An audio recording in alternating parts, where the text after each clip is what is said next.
So I read Gardens of the Moon for 4 days straight. So what this video was supposed to be was I read Gardens of the Moon in one sitting, and that didn't happen.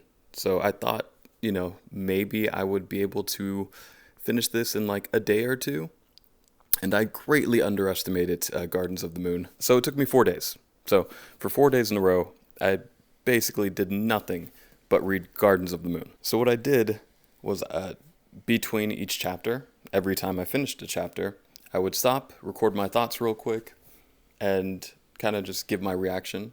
And so that's what this video is. I'll put up a bunch of video chapters. You can skip around to wherever. But it's basically just my journey going chapter by chapter through Gardens of the Moon. Alright, so it is 9:23 a.m. and I'm about to start Gardens of the Moon. And let's see if I can knock this out in one day. Okay, so I am one chapter in, which is about 55 pages.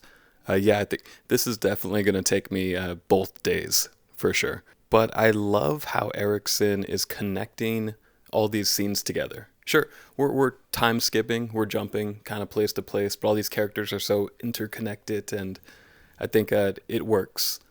And I'm really loving all the foreshadowing.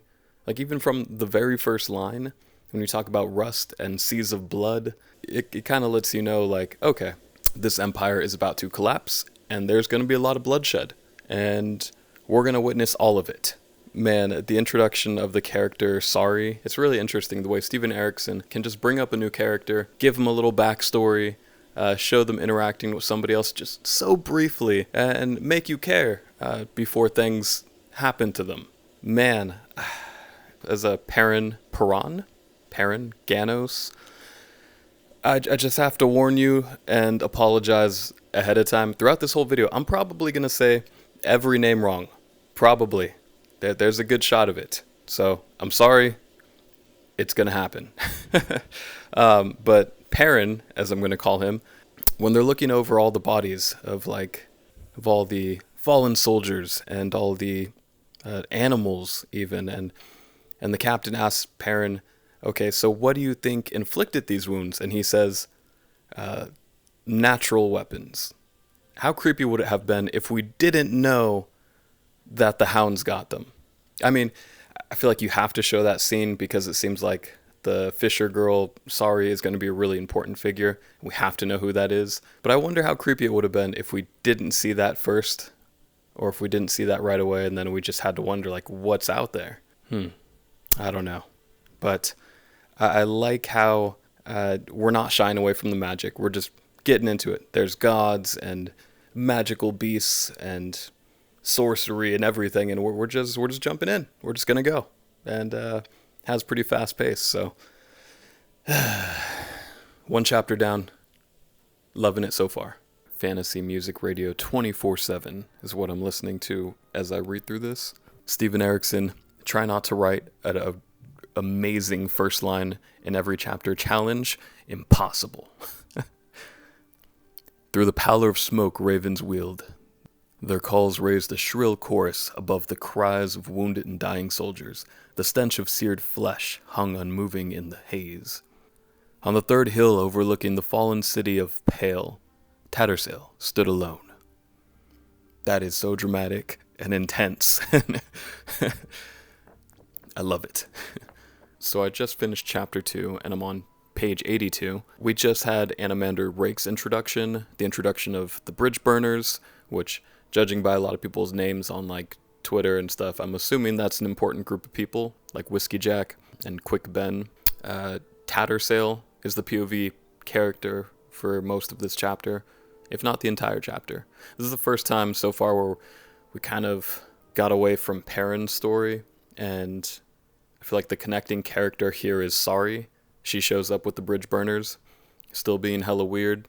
Something's off, obviously. Man, Anomander Rake has...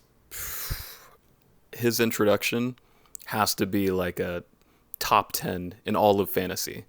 Like, check out some of the stuff, some of the things that are said right before he pops up. Anomander Rake, Lord of the Tist Ondi, who are the souls of the starless night. Rake, the mane of chaos. That's who the moon's lord is. But I don't know if Animander Rake's a bad dude, because it seems like Taishren, again, no idea how to say that name, Taishren, Tajrin, the guy who kind of sets them up to get murdered, he's obviously a bad dude. And then I'm assuming the gods that have manipulated whatever is happening to Sari, they're probably bad. And Animander Rake maybe is against them. I'm still not totally sure, but I'm not so sure that he's a bad guy. But, we'll see. I don't know if is he like a Tom Bombadil character where he's super powerful but just kind of does whatever he wants? Or is he he's definitely not like a wit kind of character that's just like making jokes and fucking showing up whenever. But I really wonder what kind of character Animander Rake is going to be, and what role he has to play in all these wars and whatnot. This book is so fast-paced, but I have to read it at a slow pace because of how much it makes you stop and think. Like, I didn't expect it to ignite my imagination so much. A lot of times I have to stop and just kind of appreciate the lines. Like, some of the lines are just so dramatic, you got to take a moment and just be like, yeah, that was nice. But other times you're just thinking about things like, what could this all mean? Where is it all going? And that's what's taking the longest. I thought foolishly I can maybe knock this out in one day. Call me a Taishren underestimating the mane of chaos, because it will definitely take me longer than a day. I thought maybe I could knock this out in a day, maybe two. It'll probably take 2 or 3 days to do this. So that's what we're in for, but I'm enjoying it, and let's see where this goes. Also, it's already like halfway through the day right now, and I just had a cup of coffee. I'm feeling good and energized, not tired yet. That'll come later, I'm sure. What happened to my day? Okay, so I started at 9 a.m. It is now 9 p.m. I had to do some stuff. I had to go pick up the kids from school, make dinner, do that kind of thing, and then right back into reading. I just finished chapter 3. This is going to take me 3 days. I thought foolishly, like, hey, I can knock this out in maybe a day and a half. It's going to take me 3 days, for sure, yeah. Just the amount of times this story ignites my imagination, makes me think about and appreciate just what I'm reading. It's very time consuming. But we're in chapter 3 now. So in chapter 3, we get Perrin traveling finally to the Pale to meet up with the bridge burners. And that's ultimately where he goes. It starts off with him talking to Topper about his mission to go there. And then we briefly get some Tattersail. She tells Beludran that Tassishrin, I'm butchering all of these names. But she tells him that basically he's behind it. He attacked them, and the guy doesn't really, the other mage, I guess, the guy doesn't really believe her. But things are starting to unfold. You can kind of see a team forming up, I guess. I'm assuming Perrin is going to come over and join the bridge burners, and they're recruiting Tattersail and Hairlock. That's going to be the squad, I guess. Then Tattersail draws the cards for Taishren, and I love how the magic, again, is just plays such a big part, and these gods meddling with human affairs, and how she keeps hearing the coin, and I guess Taishren can also hear it. Not sure what that's about, to be honest. By the end of the chapter, we get Perrin showing up and actually looking for the bridge burners. So Perrin arrives in Pale, and the first person he meets, well, the first person's actually Talk the Younger, and that person's really cool about everything with him, seems very friendly. The second person he meets is like, you're gonna get stabbed. Third person he meets is like, you're gonna get stabbed. And then he walks outside of a bar and he gets stabbed. And I don't think he dies here. I think it was too much like, hey, this character's gonna die. Look, no, seriously, they're gonna die. And then they get stabbed, and it's like, see? It's like, nah, it was too obvious. I think he's gonna be fine. What I'm still trying to understand. So Cotillion is one of the two guys that were there in the Fisher girl scene earlier, and one of them has taken over her body, I guess.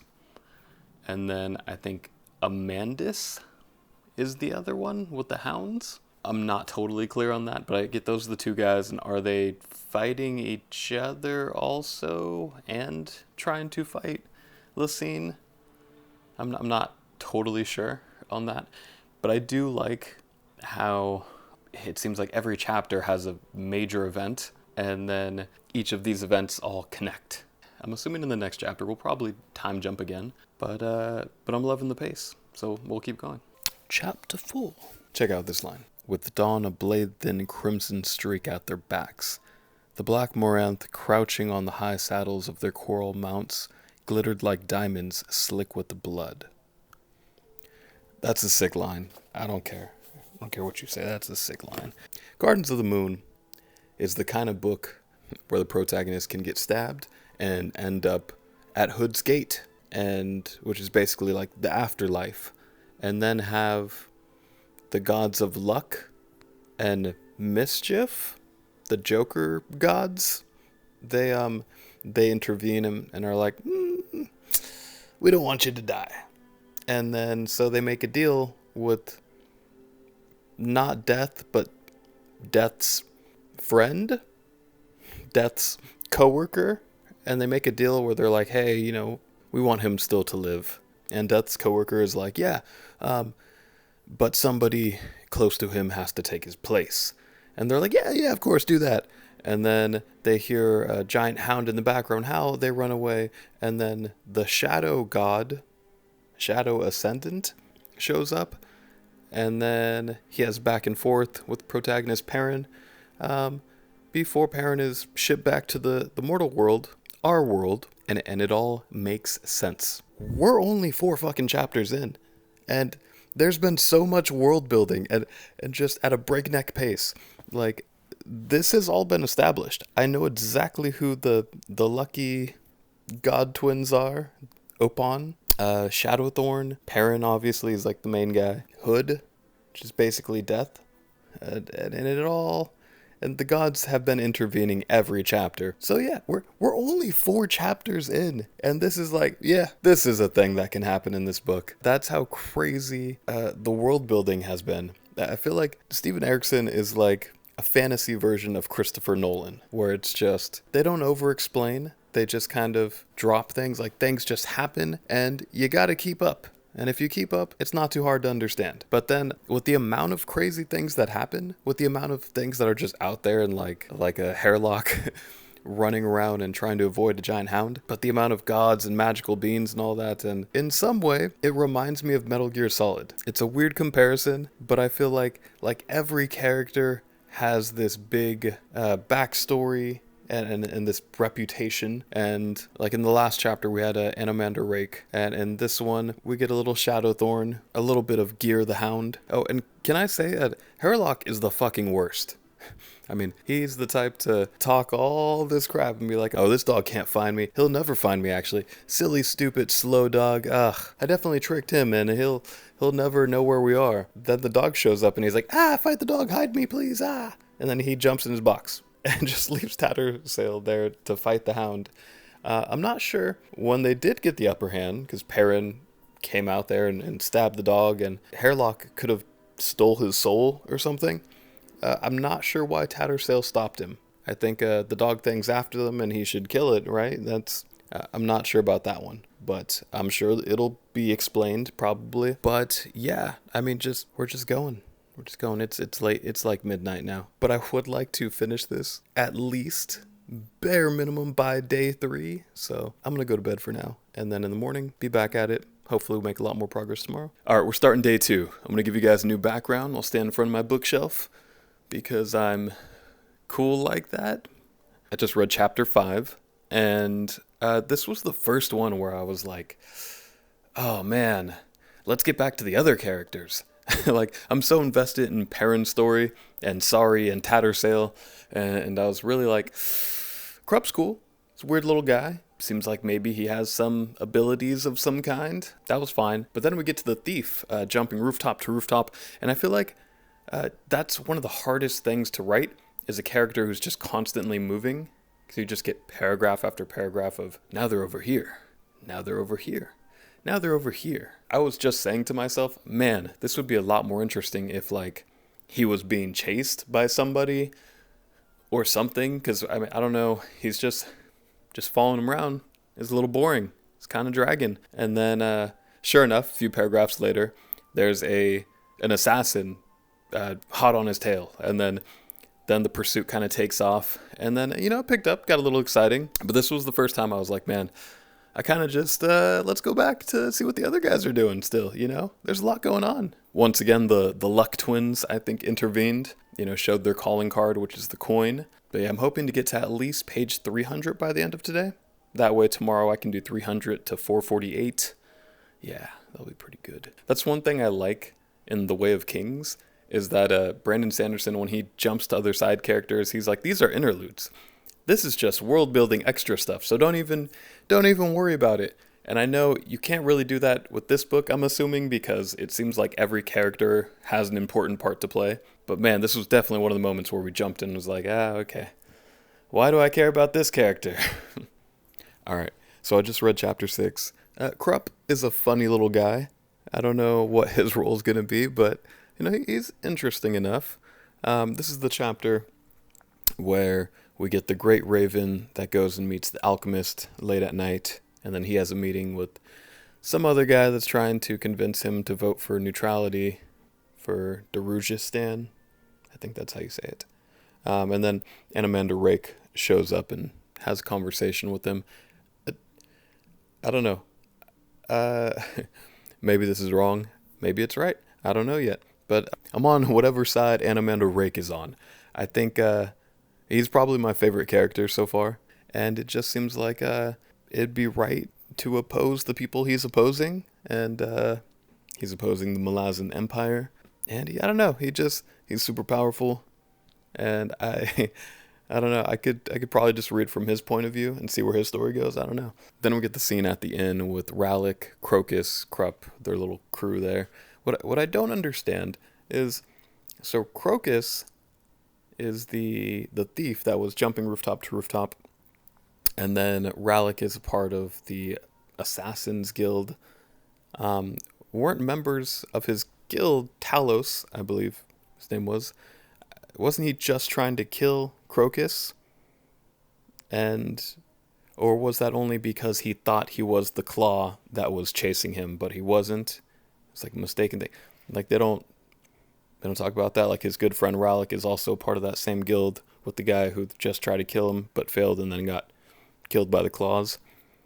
That part, he didn't bring that part up. I don't know. Did they not talk about that? I don't know. That was kind of weird. But yeah, I don't know. That seemed a little weird. But on to the next chapter. Hopefully it connects to the other crew. Hopefully. Alright. I just finished reading chapter 7. Man, these Darujhistan chapters are kicking my ass. I fell asleep for like 20 minutes. I don't know if you can see. Probably can't tell, but I have sleep lines. I finished the chapter and then just closed my eyes. I was like, like a group and the in crew of like the thief and the assassin, they're growing on me for sure. I think I was so invested in the bridge burners that the shift to these other characters and then now staying with them for a while, I'm like, man, let's get back to the other stuff. But I'll also at the same time, they are growing on me. A lot of stuff's unfolding in this big city, and I really want them to team up with Amanda Rake, and it looks like that's going to happen. Barak, the alchemist, seems like he's pulling a lot of strings. The Luck twins are still doing their thing, so I'm just kind of wading through it. I'm going to have some caffeine and keep pushing through.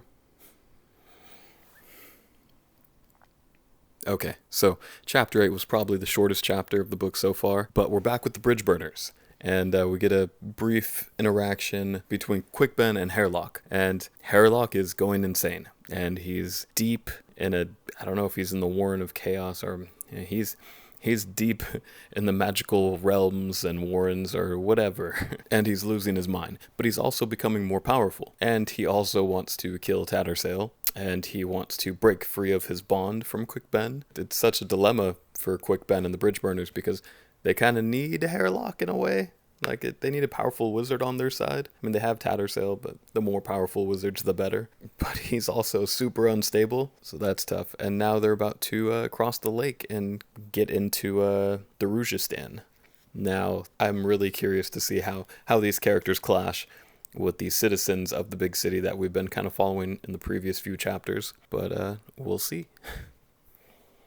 Last night before I went to bed, I finished chapter 9, which can only be described as the best chapter in the book so far. It was incredible. I would have recorded immediately after, but it was pretty late and I had a bit of wine, so I went to bed right after. But chapter 9, if you don't remember, is the one where Tattersail finally comes across Adjunct Lorne, and Lorne brings up, "I know you from somewhere.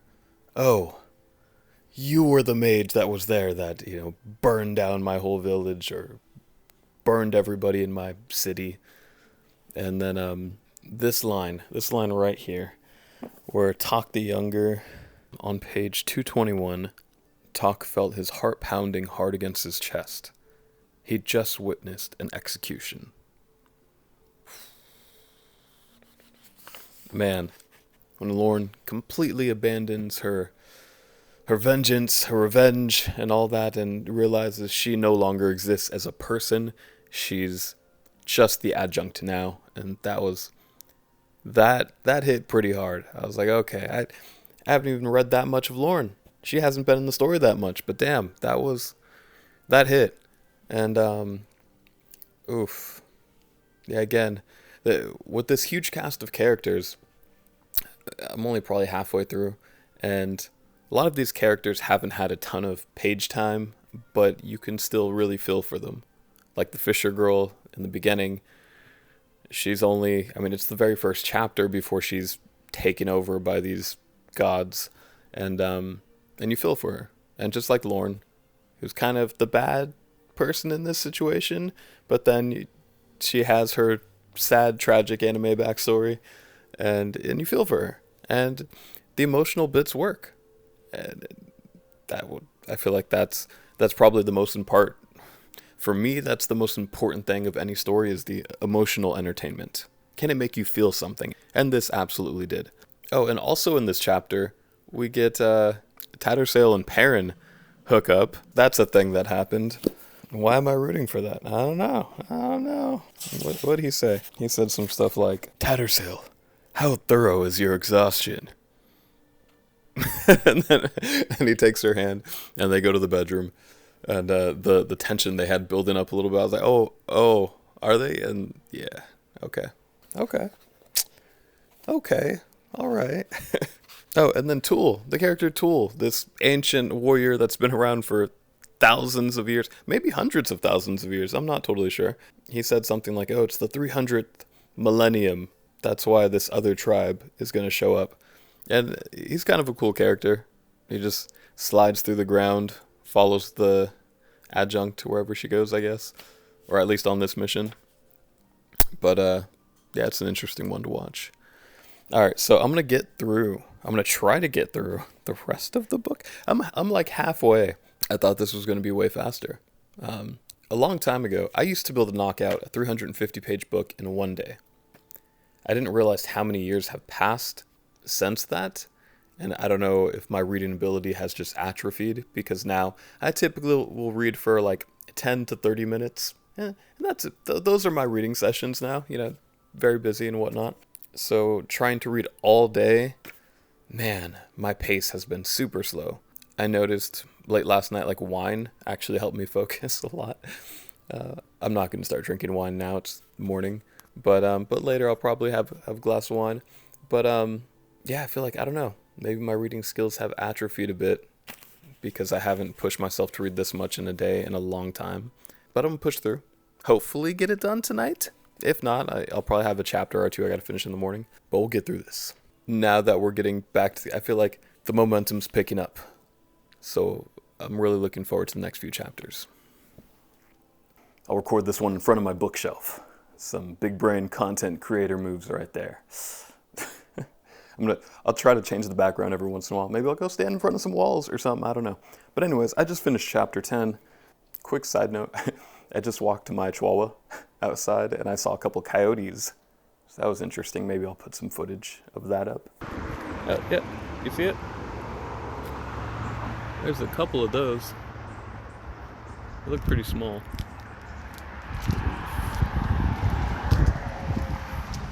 Kyrie, you're doomed. Not related to anything that I'm about to talk about, but I just read chapter 10, and the meme man Tool, probably my second favorite character right now. Tool's making jokes, man. Lauren asked him what he thinks about, and he was like, futility. And then she was like, oh, what do most other man creature beast things think of? And he was like, they don't. And she was like, why not? He's like, because it's futile. More him. You know, he's a good guy. But then, okay, so we had the adventures of Tok the Younger and Perrin going together, and they find Tattersail's burned corpse, which we know she jumped into the dead body of Nightfall. So I guess she's in a zombie.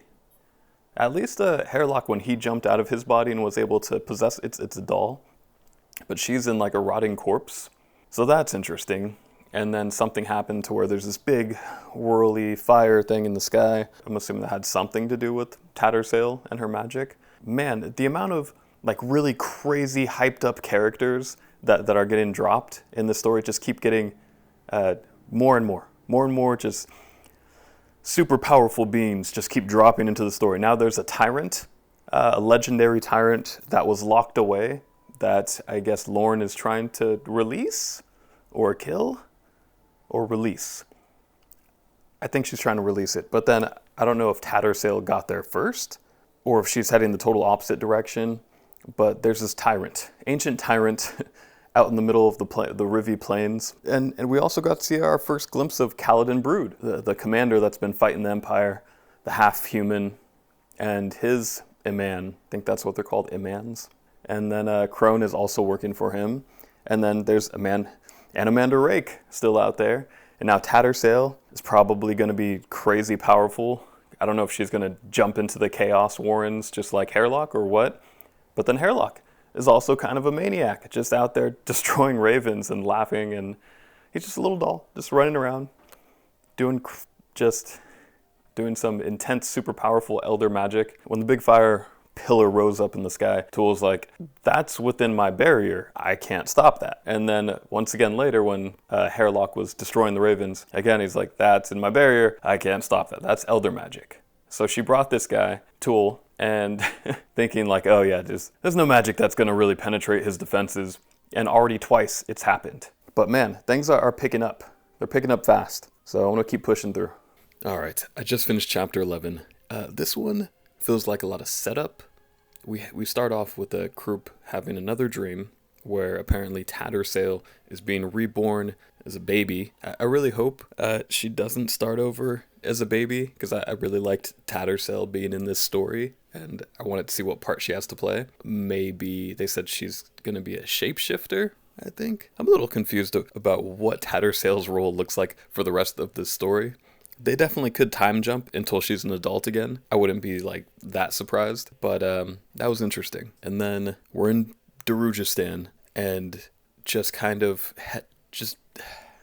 we're jumping between so many different perspectives. It's like you feel the buildup of like, okay, everything's about to go down. All the pieces have kind of moved together in this story. And so, you know, stuff is about to go down, but this definitely felt like a setup chapter. Sorry goes and puts a knife through the eye of the bouncer at the Phoenix Inn, or at the local bar where Krupp and Crocus and Rollick and all them hang out, and Whiskey Jack and them are planting bombs throughout the city. Quick Ben jumps into the Shadow Realm and is like, hey, I'm a peaceful visitor. And then he hears the howls of the hounds. Alright, well, let's keep pushing. I just finished chapter 12, the one where Baruch sends Croup, or at least informs him that he needs to go and check out the Gadrobi Hills, the very same hills that the puppet mage maniac Hairlock is headed to, as well as Lorne and Natural Comic and the second best character in the entire book, Tool. They're all headed there. And then Croup's going to bring, I'm assuming, Rallick and their whole squad. And in this chapter, we got hints of dragons, that there maybe is 5 dragons on Moonspawn, 5 black dragons, and then a red dragon. I wasn't even aware that Malazan had dragons. That just makes it that much cooler. It just kicks it up a notch. I mean, most epic fantasy does, but the way things have been going, it just hasn't been on my mind. Again, another setup chapter. I feel like we're really building towards.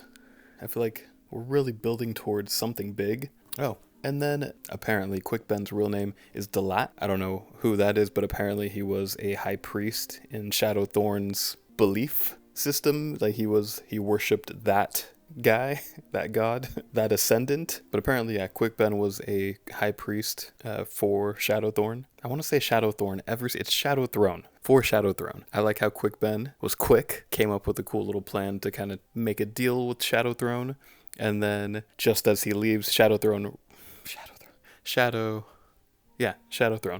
just before he leaves Shadowthrone, it's like, I know who you are, I remember. Which is great. And then seeing all the hounds and how those are like his servants, kind of guide him around and stuff. That was really cool. And then we have Rollick. It seems like he came across some kind of assassin. That's ominous. Nothing really happened there, but it's going to lead to something. And then apparently Crocus is actually about to return the stolen items to the girl he's been fantasizing about for like the last few chapters. But yeah, so on to the next. I've just finished chapter 13, the one where the Claw, Callum, and Quick Ben try to meet up with the Assassin's Guild of Darujhistan, but Animander Rake has his own plans, and his own assassins descend from the sky and start killing everybody. That was intense. I was trying to figure out who those other assassins were. I didn't know if they were Claw this whole time, because they were brought up, I don't know, 100 pages ago probably, when you first see the Darujhistan chapters. I was like, are those Claw from the Empire? Is that, or is it like a rival Assassin's Guild War? I had no idea. And it was actually Animander Rake's people. So I'm glad to finally find out what that was all about. It's all the pieces are coming together. When Quick Ben unleashed a demon, one of Taishren's demons, and Animander Rake comes down and destroys it, all of the ascendants in the city felt it, because Sari felt it, and Barak the alchemist felt it, and to find out that he's something more than just an alchemist. I mean, he's out there summoning demons. I don't know if that's a regular alchemy thing. Maybe, sure, yeah, probably. Yeah, I don't know what. I have no idea what Whiskey Jack's crew is going to do now. So their whole plan to meet up with the Assassin's Guild, that didn't really work out. So the Empire wants them dead. Probably people in Darujhistan want them dead also. They're going to blow stuff up, and then what? Where are they going to go from there? And then, so the next chapter is the start of Book 5, which is the Gadrobi Hills. The Gadrobi Hills parts. That, I'm assuming, is going to be really intense. So I'm really looking forward to that. But so far, yeah, I mean, story's picking up. It had a slow moment a few chapters back, but other than that, the pacing's picked right back up. All the pieces are coming together. Not too hard to follow along. Big cast of characters, but they have the glossary right in the front, which is great. Anytime I'm like, wait, who is this person again? We're like, which one's the sapper? Which one's the Barghast warrior in Whiskey Jack's crew? And then I just flip back, check that, and it's fine. Figure it out. Video. All right. So I just finished chapter 14. By the way, this is the start of day 4. I will definitely finish the book today. This has taken way longer than I expected it to, but that's all right. It's a good book. But that's all right. It's fine. Just finished chapter 14, which is, we're inching closer and closer to the royal rumble in the Gadrobi Hills, right? All of these characters, they're all converging on this one stone that is the the prison of the Jaghut tyrant. We have Lorne and Tool, and Lorne was thinking pretty deep on maybe they fear this Jaghut tyrant because he does all the terrible things that humans do, and he's better at it. I thought that was a really interesting paragraph. And then we have Crocus, who's getting kind of whiny. Man, he's getting a little whiny. Crocus is going along with Krupp and Mario and Cole. And it's funny, this whole time, Cole has basically just been drunk and passed out in the bar. And it's like, oh yeah, he's a knight, by the way. So that's pretty handy. I don't know how useful he'll be amongst all the other people they're about to fight, probably, or hide from in the Gadrobi Hills. But that's good. And then Sari's on their trail. And then Perrin and Tok the Younger are closing in on the adjunct Lorne and Tool. And we have the Ravens circling overhead, spying. And then Animander Rake, I'm assuming, is going to intervene at some point. Basically, shit's going down. It's going down. So, I'm going to go read that. Chapter 15, the Gadrobi Rumble. The Gadrobi Hills Rumble has kicked off. And, we still have the main event to look forward to.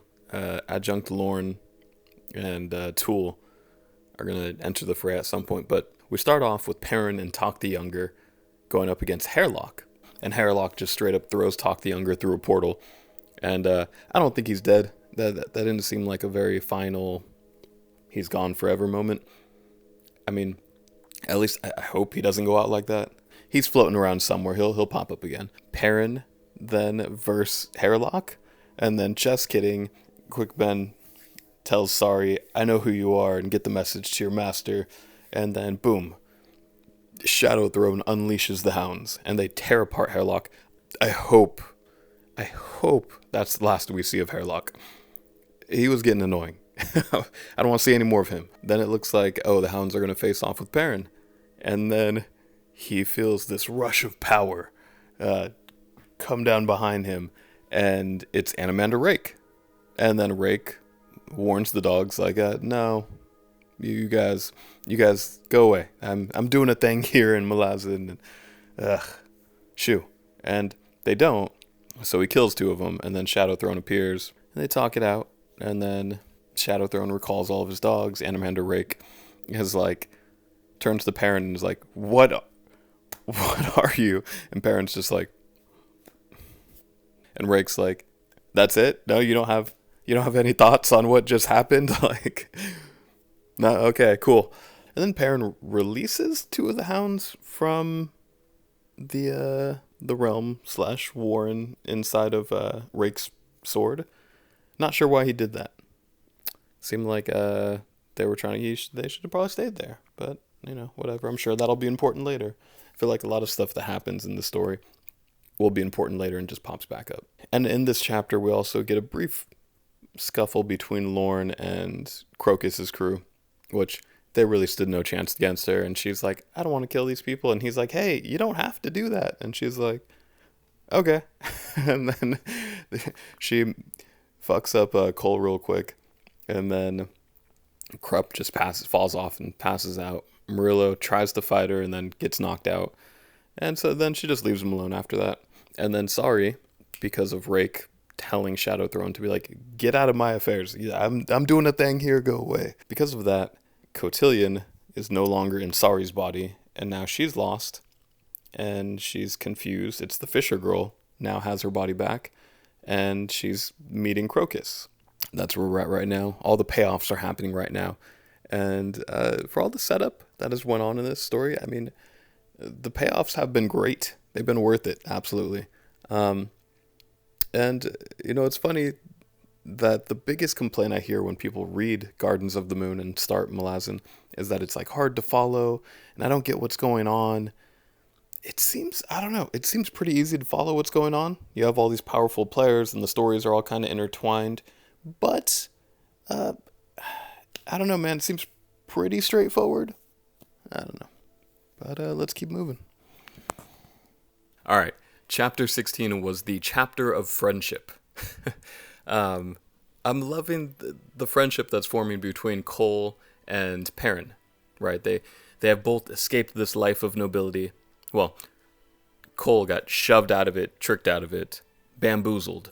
and Perrin wanted adventure. So he left and he's on that adventure. And both are kind of in the same spot right now where they're out just on the Gadrobi hills. They have freedom. They can kind of do whatever they want. They can choose whatever path they want at this point. And I love how Perrin shared his perspective with Cole, because Cole needed that. Cole needed that badly. And it's great to... Same vibe. They should stick together. I hope we get them together for a while. That's a good combination of characters. But it's great how in life sometimes a perspective can totally change everything. Like, you can be in a terrible situation, and what one person might think is a terrible situation, and it's actually a great opportunity, maybe. Like for me, I was recently laid off, and I'm pretty happy. Like, I'm gonna do something else, and I feel pretty great about it, and focus more on my creative things. But I think for a lot of people that could be a terrible and scary thing. But so I really, this chapter spoke to me for sure. The other friendships, Lorne and Tool. I like how Tool's like, look, I know you've been thinking about it. What we're doing is pretty fucked up. But after we're done, we both fulfilled what we were supposed to do, and we could just leave. Let's just leave. You can come with me. Let's just go. And being like an ancient, what she thought was an uncaring, immortal, he's actually, pretty perceptive, and is like, hey, I know you don't want to do this either. Let's just leave. Thought that was pretty cool. And then Sari and Crocus. Poor Crocus. Man, he's at that age, I guess. He's a young man. So any interaction with somebody, with a girl his age, he's like, oh God, oh man, maybe, oh no, what am I doing? Oh God, He's falling all over himself. And he's clearly attracted to Sari, who's now Absolar. I think that is the name. But that's another cool... I'm a big fan of all these character combinations, to where we've ended up with those two together. The chemistry. It's weird because her life has been pretty tragic, but she's got a good attitude about it. And it'll be interesting to see where that goes with Crocus. And then we have Krupp and Mario. That one, whatever. Meh. Those weren't as entertaining as the other duos. But let's keep pushing forward. I'm going to finish this today. Chapter 17, I think, might be the shortest chapter of them all. But basically it's the one where Rollick finds out that Ocelot is going to kill Cole. Which sucks, because now, man, Cole was barely, there. He was such in the background. He was so in the background all the time. Just the drunk guy that happened to be with the crew all, totally seemed insignificant. And then we find out that's the husband that Lady Simtal screwed over, basically. And we find out she actually stole all of his wealth and his nobility, basically. And it's so quickly have we turned to care about this character Cole now, to where we found out he's going to die, and it's like, oh no, Rollick better go and kill Ocelot immediately. We're like, yes, get him, Rollick. And it's so funny, because then Ocelot, another character, it's kind of barely been there, but it's like, man, oh, he needs to die. He needs to die right away. Get him. And then we get Sari and Crocus at Mammoth's house. They're kind of hanging out. I hope Sari doesn't die defending Crocus. I hope Sari lives. She's Absolar is her name now, I guess. But she's been through so much. I don't want that character to die as soon as she gets her ability to be herself back. All right, let's keep going. Chapter 18 completed. I just finished chapter 18. Cole looks like he's gonna live, which is awesome. Perrin is with the Bridgeburners now, and he's joined their crew. Gave up his rank of captain, I think, and is gonna work under Whiskey Jack now. Makes sense. I really want Cole to also join the Bridge Burners. I know that doesn't make sense for a lot of reasons, but also it makes sense for a lot of reasons. He wants to go on an adventure. Boom, he just follows them, and then he can go adventure with Perrin and the whole crew. That he should do that. I hope he does that. And then Lorne, I guess, is has unleashed the Jaghut tyrant. So we're in the end game now. Hurry up and push along. Also in this chapter, Rallick, did he die? It seemed like he died. I don't know. I hope not. Dying, I don't know. It just, characters don't really seem to die in this one. Maybe I'm wrong. Maybe I'm wrong, but I don't think he's dead. I don't know. There's too much, like, I don't know. I don't know, man. But let's keep going. Just finished chapter 19, and dragons. Yeah, that's it. That's all my thought. Just dragons. Okay. So apparently 5 dragons have awakened on Moonspawn, and also that this isn't really all leading towards a revolution as the main future conflict. It's actually going to be fighting whatever's in the south, Panyan Seer and his genocide. Okay. Kind of feels like a little bit like a Song of Ice and Fire. You have all these battles and whatnot, and then there's something brewing up north that everybody's going to have to unite and fight. I feel like I'm getting a similar vibe, like everybody's going to have to unite and then fight this Panyan Seer in the south. But mostly I'm excited about the dragons, and Rollick, he's alive. I thought he was going to be, and he was. So I'm happy about that. Krupp is the eel. I feel like I should have figured that out sooner, but that makes a lot of sense. It hasn't been completely revealed, but it's looking like that reveal's coming pretty soon. I don't know. I have no idea whatever stopped the assassin that was trying to get Crocus and slammed her, pushed her in the chest, and knocked her over the building. I have no idea what that was. So, I guess we'll find out. I just finished chapter 20. We get the introduction of the Jaghut tyrant, who immediately faces off with the 5 dragons we've seen leave Moonspawn. Man, if they brought those 5 dragons into the story, just to have them killed off immediately, that's going to be so frustrating. I was so excited for the dragons. They serve a cool purpose in that they show how powerful this tyrant is. Just like him flexing his fist and causing a volcano because he's stabbing the earth goddess. Man, this is as the story goes on, we keep finding more and more powerful people. And at this point, I'm just imagining like a few more chapters and they'll be like, oh, and then there's actually this other guy who's even more powerful, and he flies through the universe just destroying planets. Basically Galactus. I mean, alright, well, I guess let's see what happens. I have no idea, again, who it was that was defending Crocus. Some other mystery player. They said working for a prince. I don't know if that was a character already introduced, or is that a future that's going to be the future even more powerful guy that just shows up. I have no idea at this point. But I'm glad, somebody was defending him. Didn't want to see him in a Absolar die yet. And then, of course, in this chapter, we have Lorne finally meets up with Whiskey Jack. And she gets to pretend she's still in charge. She's not. Alright, let's finish this. Alright. So, I just finished reading chapter 21. And it's the one where Rollick finally gets Turban Orr? Holy shit, what the fuck was his name? So, it's the one where Rollick challenges Orr to a duel, and he kills him immediately.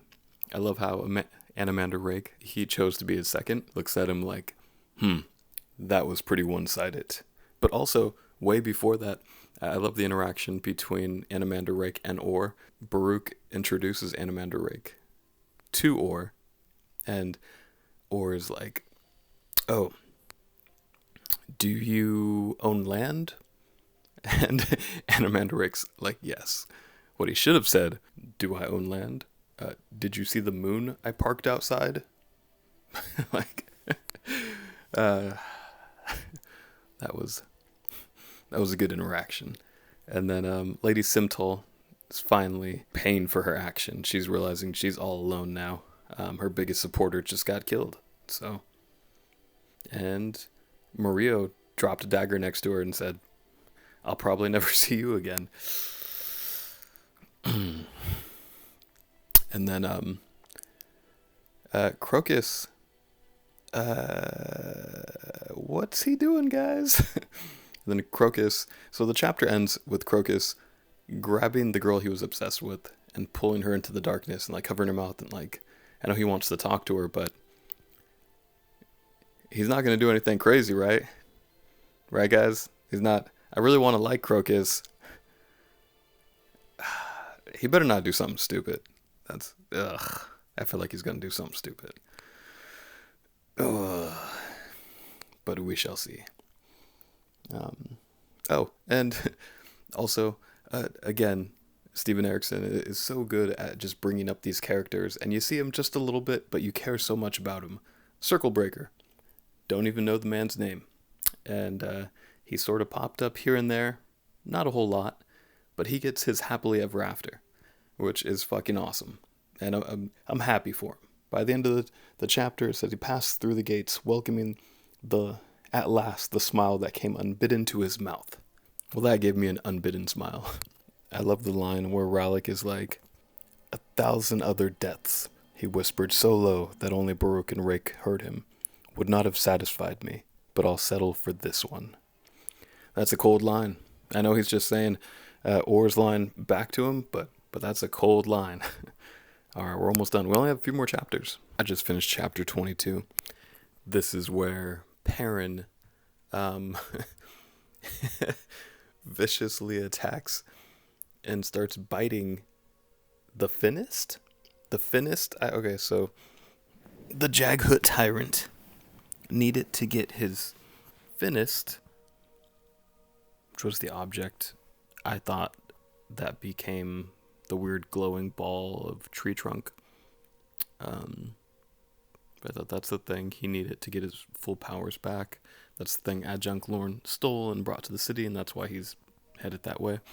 But in the dream world, I think, Perrin somehow got teleported there, and one of the Talan Imas guys, the one that was talking to Krupp before, he had fought, or was that Tool?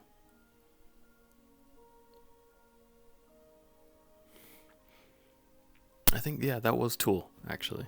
Okay, so Tool was fighting the Finnist with the tusks, and then Perrin fights him, and then Perrin, he got, I don't know, some boost from the Hound? From the Hounds he saved, I guess? I figured that would come into play later.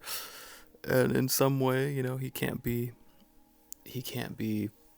possessed or enslaved because he touched the blood of the hounds that he saved.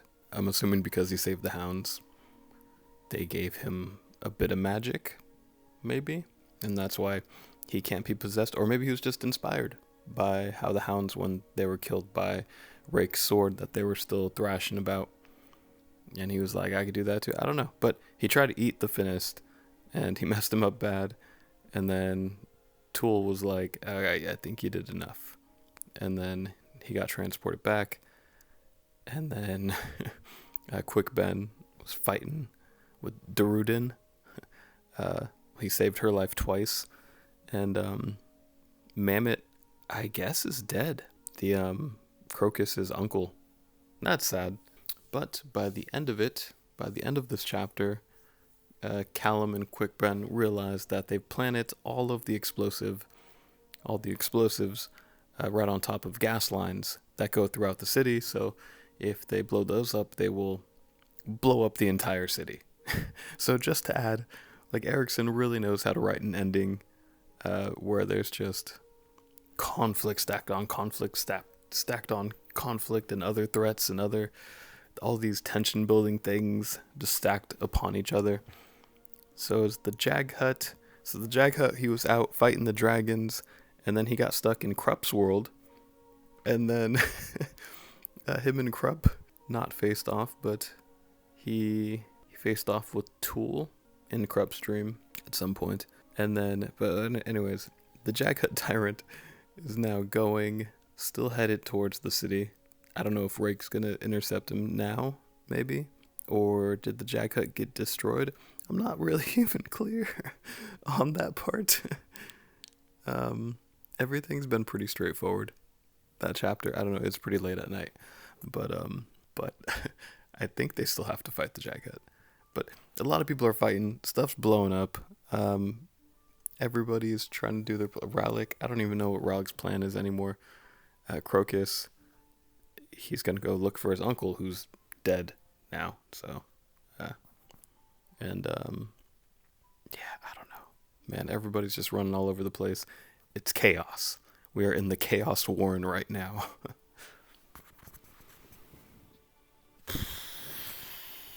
All right. So I just finished chapter 23. So yeah, Jag Hut is dead. He's taken by an Azith. I'm not sure what that is, but he's gone. So he wasn't the problem that maybe I thought he would be. So they took care of that. Man, we have so much head hopping and so many payoffs to do. It's just, there's a lot of head hopping. And but I did get to find out who was protecting Crocus. It was the Crimson Guard. That was nice. That was pretty sick. When Lorne goes to stab him, and then Blues from the Crimson Guard just intercepts her and messes her up. But then, she gets away. He doesn't chase her. And then Mies and the other one from the bar.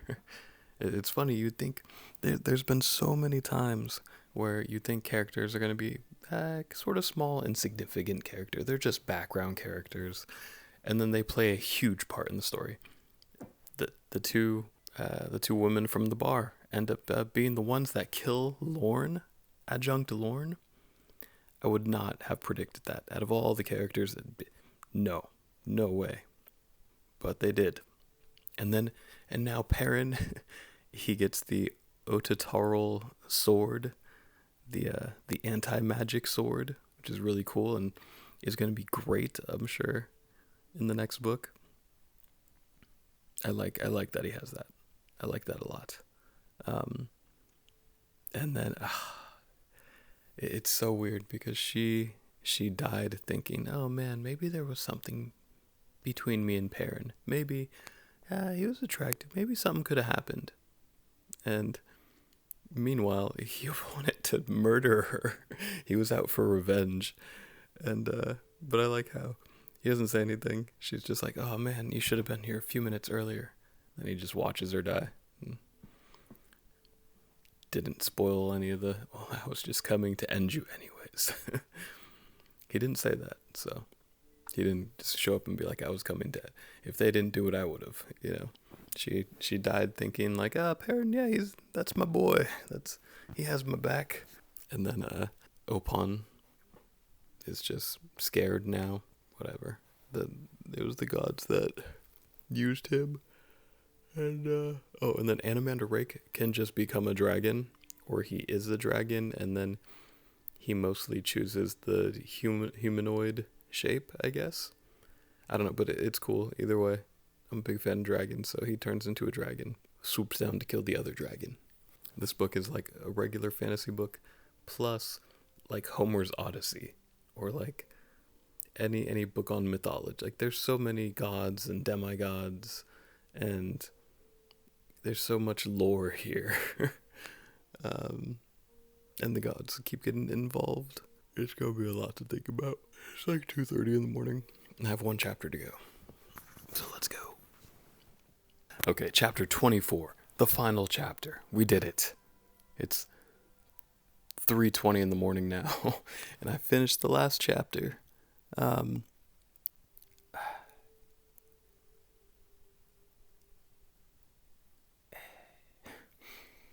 all right, so the stage is set.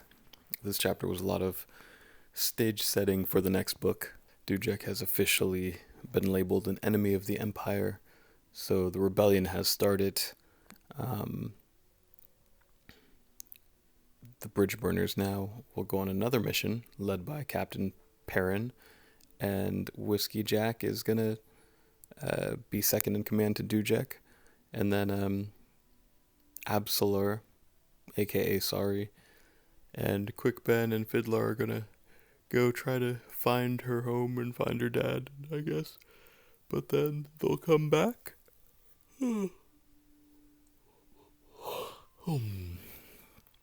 I just know two, or maybe all three of them will come back in the next book. Hopefully, at a moment where like, oh no, the bridge burners are in a tough spot and they need some help and they need a hero, and then Absolar, aka Sorry, along with Fiddler and Callum, are going back to the Empire to find her dad, or yeah, there's no sometime in the future, whether it's the next book or one of there's a lot of books. I know they're gonna show up just when the bridge burners need some help. And then it ends with Rollick and Vorkin going into this house, this magical beast of a house, I guess. And they go in there, and it has big implications, because the last time somebody went in a house like that, it was the Emperor and Dancer. So that has some significance. I noticed the Teast Andy assassins, when they were looking at the house and they were talking about it, they were like, oh, there's another house like this called the Dead House. And I think the next book is called the Dead House Gates, right? So that probably has a lot to do with that. But yeah, man, there's just so much action in the last few chapters. So much is fight after fight after, and so much magic, and so much Steven Erikson makes full use of the fact that this is a fantasy book and just goes all out with the mythology, the magic, all of it. This was a great read. And then let's go to the epilogue. Let's see what that's about. Okay, so I just finished the epilogue, and it ends on a nice scene of Callum, Absolar, Circle Breaker, Crocus, and was that it? Oh, and Fiddler, all on a boat to Davran, where the Circle Breaker is going to go start his new life. They're going to go see Absolar's home. I don't know how that's going to go, but it's good. I like that Crocus went with her. That's cool. They're like this. And then I guess Crocus's uncle's demon familiar was clutching his shoulder. Not totally sure what that is. Is that the spirit of his uncle? Or did his spirit get turned into like a summon, the way they use demons to fight? Like, is that what happened? But either way, he has some connection still with his uncle, so that's cool. And then he threw the coin in the ocean. So that was just a nice, wholesome scene. And I'm happy for him. Happy for that whole little crew. And yeah, I guess yeah, it's nice. After all the stuff they've been through, it's nice. After all the stuff they've been through, it's nice to see them have a nice moment and just go right off into the sunset for now, until the next one. All right, so it took me 4 days. I'm gonna wake up in the morning, and I'll film an introduction and an outro. But right now I'm gonna go to sleep. Once I've had enough time to really think and reflect on Gardens of the Moon, I will make a video essay on what I feel like is the strongest part of the storytelling here. And I'll do something, a little more organized than just random thoughts. I was thinking of tackling Gardens of the Moon quite a few different ways. This was obviously the way that I chose. I feel like there's a good way to kind of go about this, breaking it down chapter by chapter. I don't know if this was it. Let me know down in the comments below, like what you would do to maybe make this video better, or how you'd approach it differently, or what do you want to see, just as somebody in the audience. You know, what would you like to see more when people review books in this way? All right, well, if you enjoy fantasy, subscribe, and until next time, later.